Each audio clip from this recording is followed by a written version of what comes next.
Game 7, thanks to a Game 6 that was close for a while until Adolis Garcia made it not close. And, of course, you can mix in your thoughts on Bryan Abreu not being a part of this. That's probably the biggest news in all of this. No, Bryan Abreu is not going to be a part of Game 7. He's the best reliever for the Astros. And right now, in terms of high leverage, he's a top 5 reliever in baseball. Well, he went 3 months without giving up a run. That's good. So the fact that he's not able to, I have so many problems with this that we don't even know where to start. That, listen, okay, if he did throw at him, everyone in the Astros, even Verlander, the guy who gave the home run, was like, I don't care. I didn't care about it.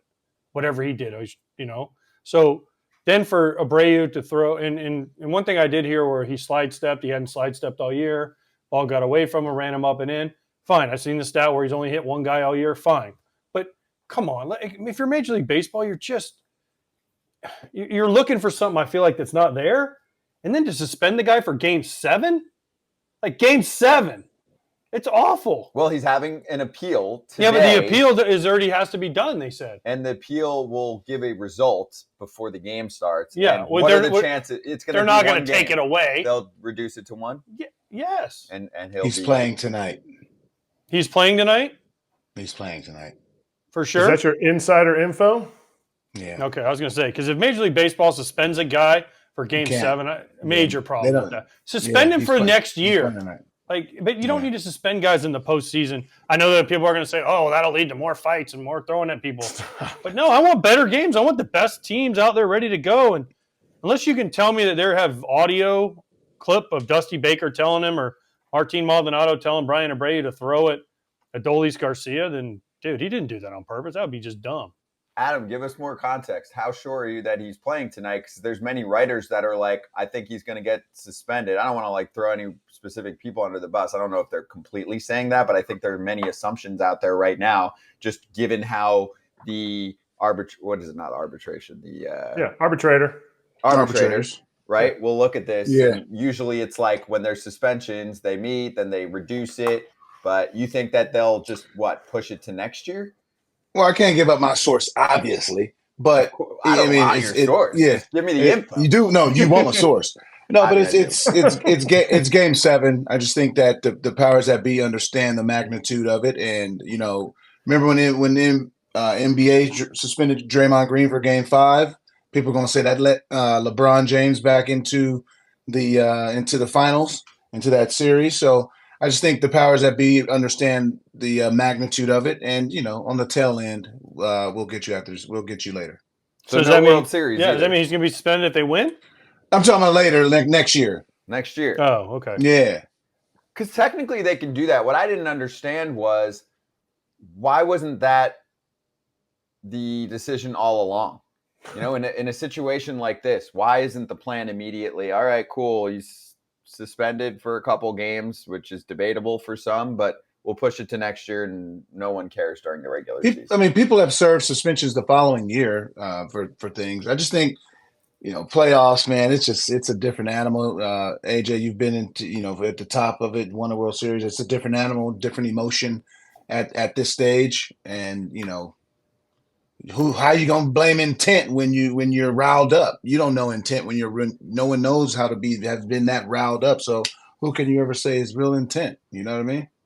Adam, you're gonna get a lot of pub for this. I'm telling you.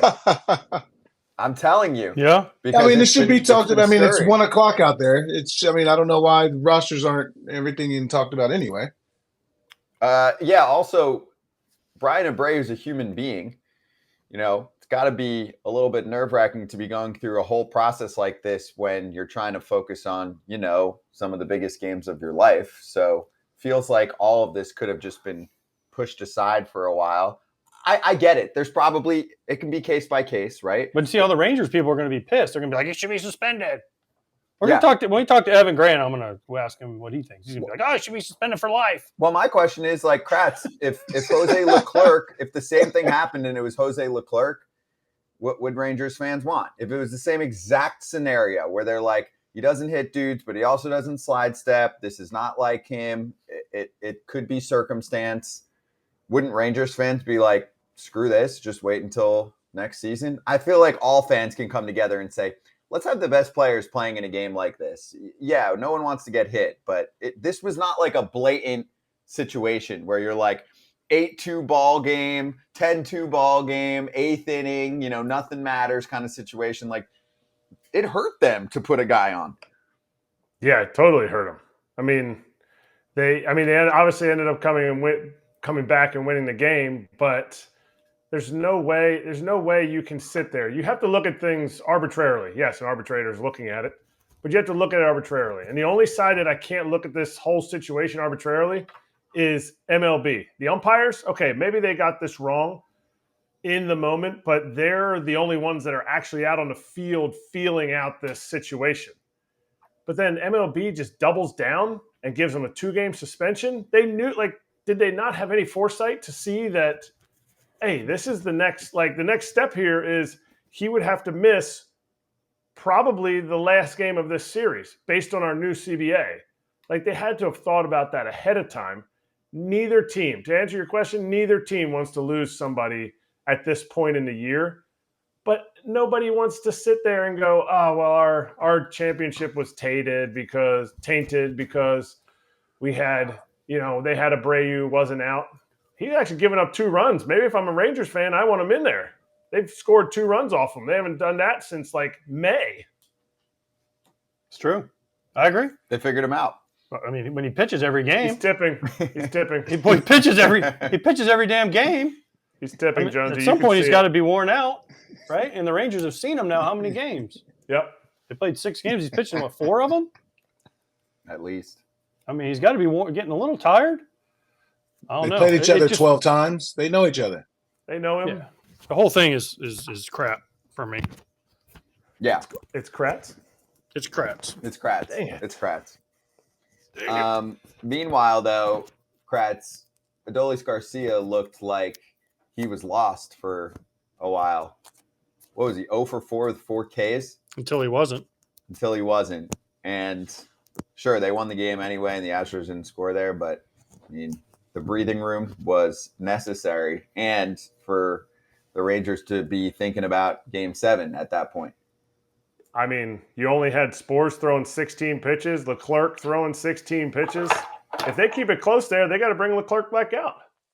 Now, I was remembering when Aroldis Chapman got brought back out with a 5 or 6 run lead. Madden brought him back out in the 2016 World Series, Game 6. When they should have sat him down, he would have been more fresh for Game 7. Obviously, ends up giving up the home run to Rajai Davis. But I thought that's the situation that we were at right there, because if he comes back out, he's got to throw more pitches, and it's just another chance for him to get just a tick more tired to then maybe get to him in Game 7. But that grand slam, that was huge, because Adolis was not enjoying that day. He was striking out, and it was in the dirt, and he wasn't even going to first. He was the last time I saw that, I tweeted about it, was Manny Machado when he came back to, it was actually Game 6 when we went back to Milwaukee, and he got booed louder than I've ever heard anybody get booed. He finally bunted after breaking his bat, striking out.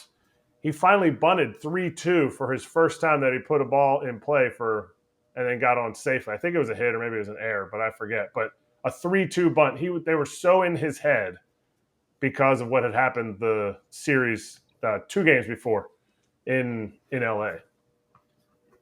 Also, by the way, voice of reason, Aroldis Chapman said, quote, anybody who watched that game knows he hit him intentionally. He would know. Come on, Aroldis. Yeah.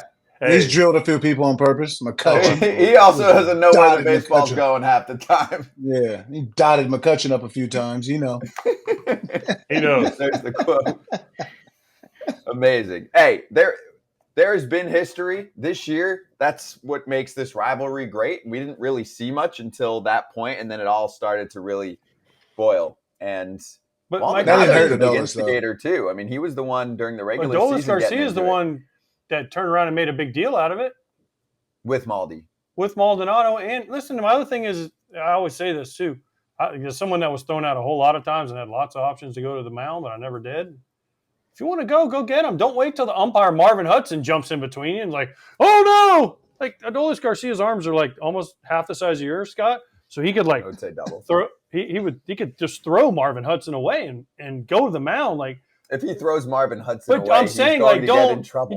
don't act like again Maldonado's right there. If you want to fight him, go ahead. Like don't go. I just it drives me crazy. Go to first or go get the pitcher. Like you don't need. It's just not a situation where you see it all the time. Jonesy, Crouch, you guys know everyone's like, oh, and they turn and they're like, someone get in front. Oh, they're all holding me back. No, fuck that. Go get them. That's go not get how them. Fights work nowadays, though. But I'm saying that's how it should work. Yeah, guys don't really want to fight anymore. Go get them. Exactly. No, They one ain't got wants to fight. greenies. They ain't got greenies. Hey, everyone's look, Scott's holding me back. Scott, hold me back. Look, they're holding me back. I can't get to him. Wait, he's really like. That's how it works now. I know. It's like, bench- you ever seen like 12, like those videos where it's like 12 like puppies just like playing with each other? It's like those are the fights where it's like, hey, just kind of like showing that we're there. It's not real. It's just tough guy stuff.